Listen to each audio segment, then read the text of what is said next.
Today I got my Nest Hello doorbell from Google.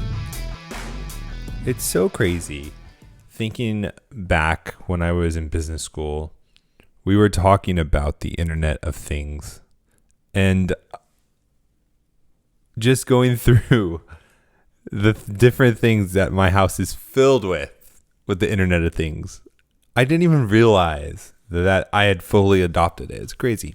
We can talk about that and throw in some tea, more ways that we need to be doing that as Christians, as business leaders, as consumers, and all that good stuff. Welcome to How to Build a Tent. My name is Matt Williams. Thank you for listening and sharing the show, tagging a friend. For all of you who help out and provide services that do things for the show, I really appreciate all of you. We are probably going to be doing a show until Friday, and then I'm taking a break for my baby girl to be born. If I'm not here tomorrow, or if I'm not here Friday, it's because my baby girl was born earlier. And just wanted to let you guys know, just getting things ready and stuff. I just need the time to do that, even before she's born. So Friday's going to be my last day for a while. You'll get a break from the daily shows on the Fight Laugh Feast Network, which you can go over to flfnetwork.com, put in HTBT, and get that sweet mug in the background you can see. You get tons of other great benefits. So go over, do that. Don't forget about our conference coming up in October. Looking forward to that a lot. You can email me, Matt at howtobuildatent.com. Find me on all the social media sites, How to Build a Tent. I got another consumer review from Kingsman Grooming Products. You can go over to kingsmangroomingpros.com. And they said they're never going back. I'm telling you, every single person that buys their beard balm, beard oils, their aftershave, pre-shave stuff never goes back. And when they do, they realize... I was just talking with the CEO. Everyone who I have referred to it from this show has told me they've never gone back. I was talking with the owner of Kingsman Grooming Products, and he said that sometimes people will use what's just left over after they try on my stuff, and then they realize the big difference. And the big difference is the ingredients used. Just like in cooking, I don't know anything about making beard balms or oils, but I know in cooking that ingredients are the most important things to make a delicious meal. And they have simple, natural ingredients that just do amazing things. So go check them out, kingsmangroomingpros.com, put in HTBT, get that discount, support a Christian company, and get great products. So I got this Nest Hello, and it was so funny because I was just looking at it today, and I was thinking, man, is this the Internet of Things? And I had to Google what exactly was the Internet of Things?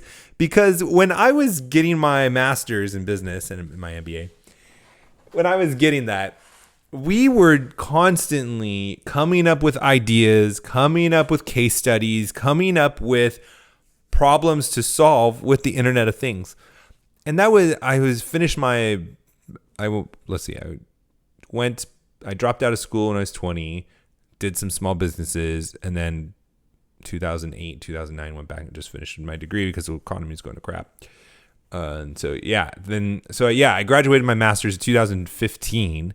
So between like 2014, around there, 2014, 2015, when I was finishing up my master's, we were doing Internet of Things, like studies, and just, it was almost like we were talking about outer space, about going out and discovering a whole new world. Is what would the economy look like with the Internet of Things? And now I have it in my home where I don't even think it's some kind of futurist technology. I think of it as things that help me with my day and make my day easier, helping me be more efficient and help my home run more efficiently and save me money. It's absolutely insane. I have the smart doorbell, the locks, the window sensors, the security cameras, and we have the smoke detectors, we have the thermostats, the light switches. Everything is run by the Internet of Things now in my house. Hundreds and hundreds of things. And it's so common and so part of my day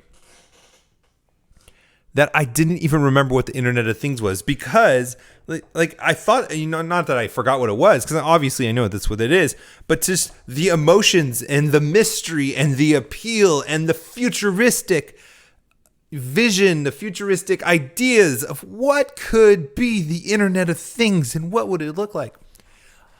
I kind of went away and did my thing after I graduated, and it just came up and it creeped up, and slowly but surely, just slowly integrated. Started with the thermostats, started with the smoke detectors, then the switches, then the locks, then the doorbell.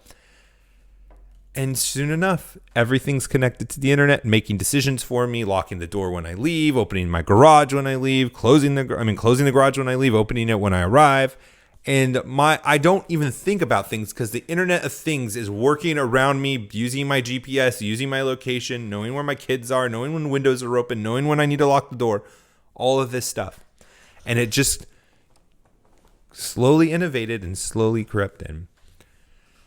Now, I want to tie that to something else that also is slowly creeping in, and it seems to be more rapidly, is the politics of the left creeping into business. And I tweeted about this the other day, but I thought this topic was good enough and worthy enough for a podcast as well, because it's really important. And this is where we need to start throwing some tea.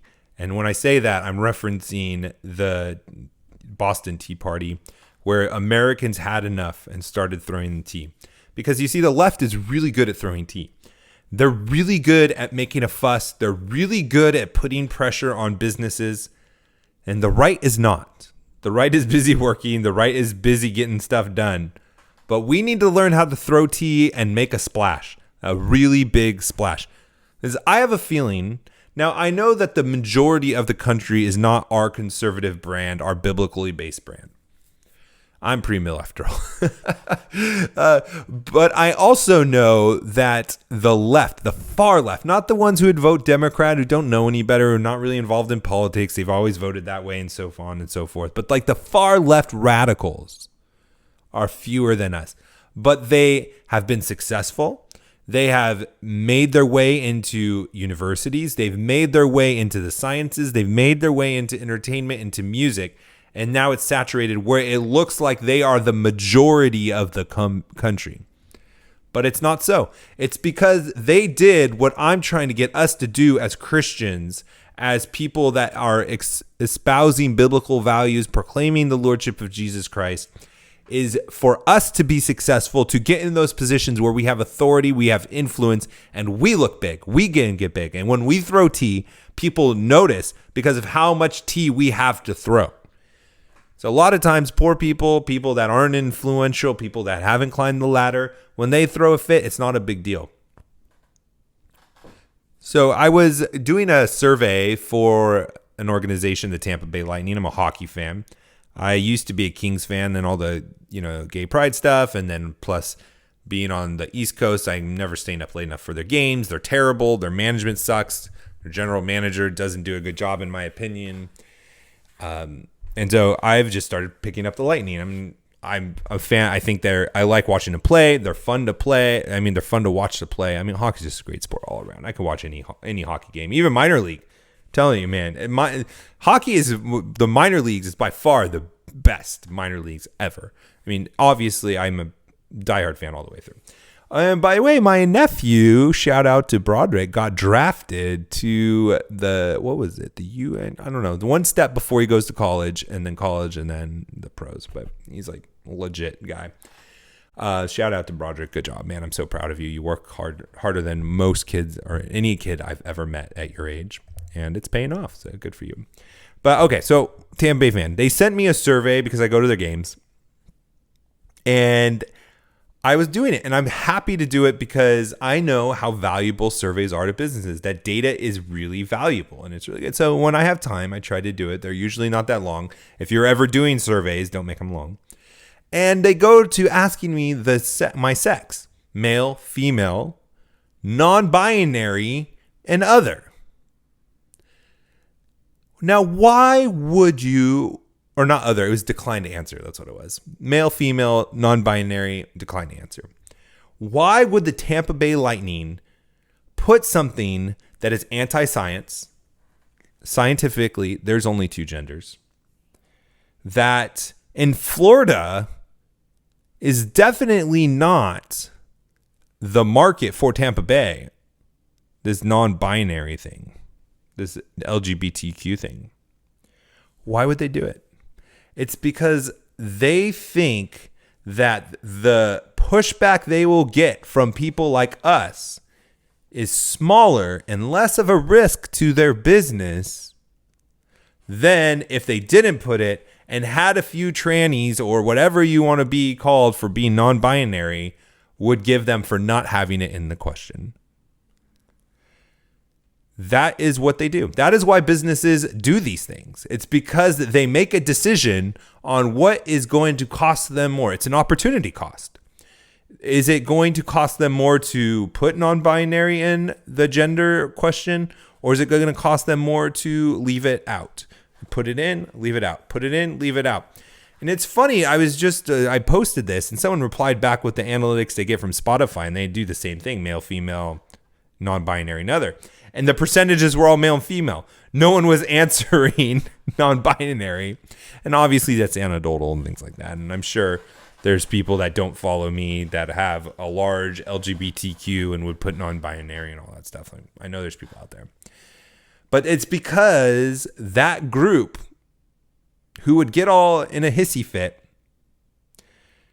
over not having non-binary being an option, or even don't want to say. I mean, if you want to put don't want to say, that's fine. I don't care about that. But that they're going to be the louder ones. And I'm telling you guys, we need to learn how to throw tea.